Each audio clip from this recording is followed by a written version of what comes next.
नमस्कार, मैं रोहित। आप देख रहे हैं दी न्यूज़ 24। तो आज जो हमारे साथ है वो मुख्य अतिथि के तौर पे जेएसएस का चेयरमैन और मंझौली पंचायत का जो मुखिया प्रत्याशी है।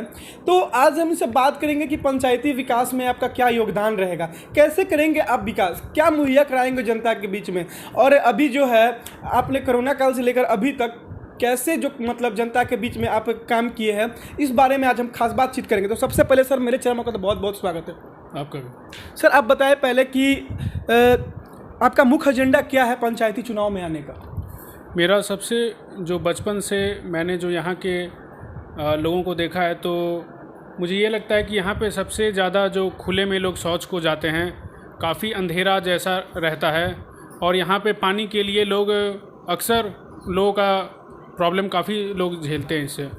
तो इन तीनों चीज़ों का, पानी से, लाइट से और आपका शौचालय से रिलेटेड, तो मैं इन्हीं तीनों चीज़ों को चुनाव से पहले इन तीनों चीज़ों को पूरी तरह करने की कोशिश कर रहा हूँ।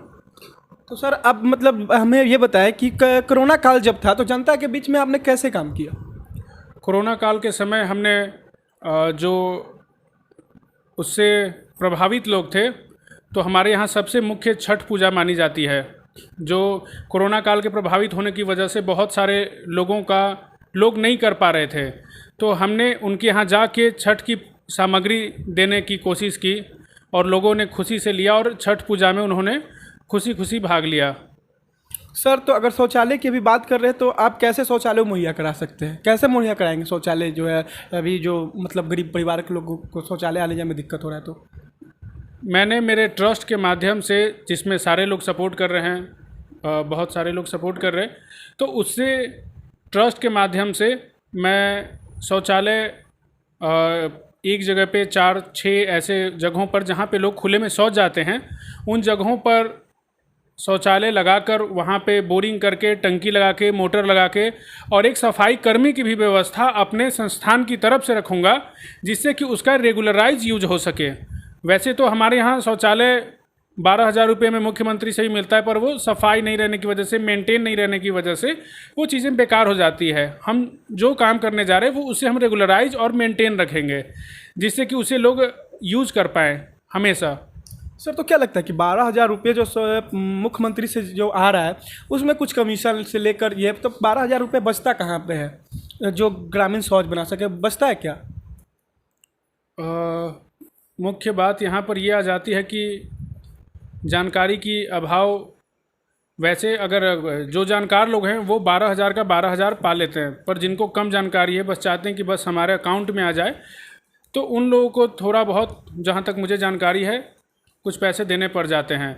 बट वो 12,000 में भी उस चीज़ को पूरी तरह नहीं बना पाते हैं, जिससे कि वो उसे लाइफ टाइम चलाते। गोडाउन के तौर पे भी आपने कई सारे ऑनलाइन प्लेटफॉर्म पे देखा होगा, यूज़ लोग करते हैं। तो हम जो काम करने जा रहे हैं ये एक सामूहिक काम रहेगा। जैसे एक कोई भी छोटा टोली है जहाँ पे 100 लोग रहते हैं, तो वहाँ पे 6 शौचालय लगाएंगे बड़े बड़े, जिसमें बगल में बोरिंग करेंगे, ऊपर में टंकी रहेगा, मोटर रहेगा, एक देखभाल वाला कर्मी रहेगा जो उसे समय पे सफाई भी करेगा, और ये सारी सुविधाएं हमारे संस्थान की तरफ से की जाएंगी। तो सर ये बताइए, अगर इंदिरा आवास की बात की जाए, मकान की बात की जाए, तो क्या मतलब एमएलसी फंड और जो एमएलए फंड आता रहा है, तो अपने पंचायत को लाभ किस तरह से दिलाएंगे? लाभ तो लोगों को अभी भी मिल रहा है, पर जो लोग इसके नीडी हैं, जिन लोगों के पास मकान है उन्हें मकान मिल रहा है, वैसे जिनके पास नहीं है उन्हें भी मिल रहा है।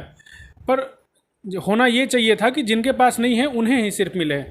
पर होता क्या है कि जिसके पास मकान रहता है वो ज़्यादा पैसे देने को राज़ी रहते हैं, कि हम जैसे नॉर्मली वैसे 20,000 के आसपास का चलता है, जो मुझे मालूम है, जो मैंने सुना है कि लोग 20 से 30,000 रुपये लेते हैं, पर जिनके पास मकान रहता है वो लोग 50,000 रुपये भी देने को राज़ी रहते हैं।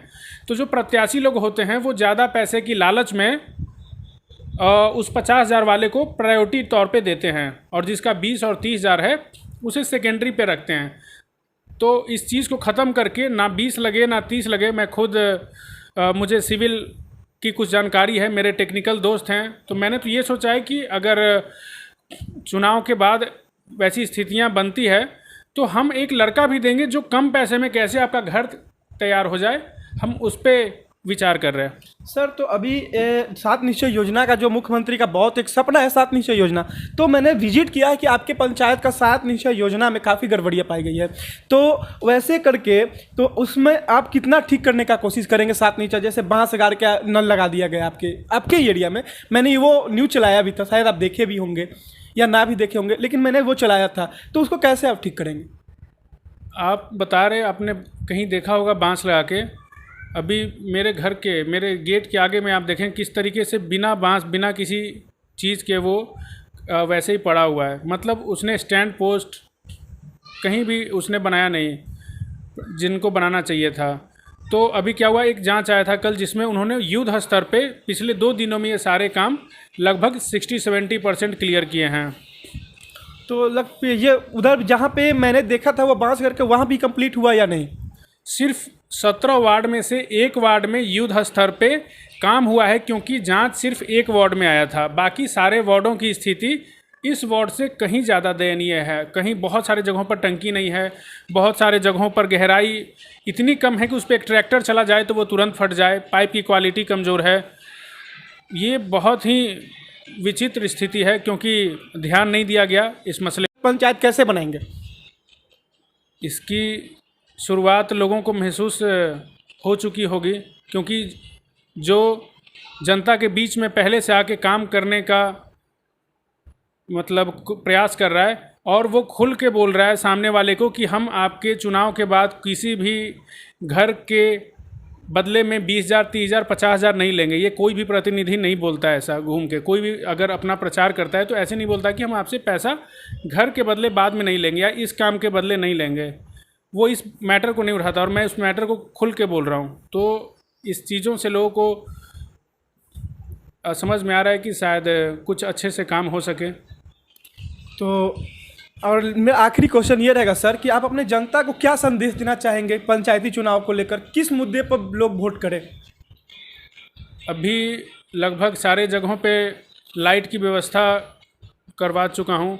उसके बाद शौचालय की शुरुआत अभी हुई है और नल जल से पानी नहीं मिलने की वजह से, रिचार्ज नहीं होने की वजह से कुछ जगहों पर चापाकल भी मैंने सामूहिक चापाकल देने की कोशिश की है। तो अगर विकास के मुद्दों पे लोग किसी को भी वोट दें, अगर मेरे से ज़्यादा कोई विकास करने की कोशिश करते हैं चुनाव के पहले, ना कि चुनाव जीतने के बाद। चुनाव जीतने के बाद तो दावे तो सब लोग करते हैं, मैं भी कर सकता हूं, पर चुनाव के पहले जो ज़्यादा काम करके बता रहा है, मुझे लगता है जनता को उन्हें चुनना चाहिए। तो आपने देखा कि किस तरह से लगातार जो है विकास के दावे कर रहे हैं जेएसएस के चेयरमैन साकेत सिंह, जो है लगातार दावे कर रहे हैं विकास की, और जैसे कि इंदिरा आवास से लेकर शौचालय से लेकर पानी तक मुहैया करा चुके हैं अभी तक। और अपने ये भी दावा कर रहे हैं कि हमसे अगर कोई ज़्यादा अभी तक काम किया है तो जनता उन्हें जो है मुखिया पद का जो है उम्मीदवार जो है उन्हें दे दिया जाए, ना कि हमें। इनका मन में कोई लालच और लोभ जो है किसी तरह का पैसा कमाने का नहीं, क्योंकि ये विकास चाहते हैं, यहाँ के लोग का भलाई चाहते हैं। फिलहाल बने रहिए आप रोहित कुमार के साथ। आप देख रहे हैं दी न्यूज़ 24।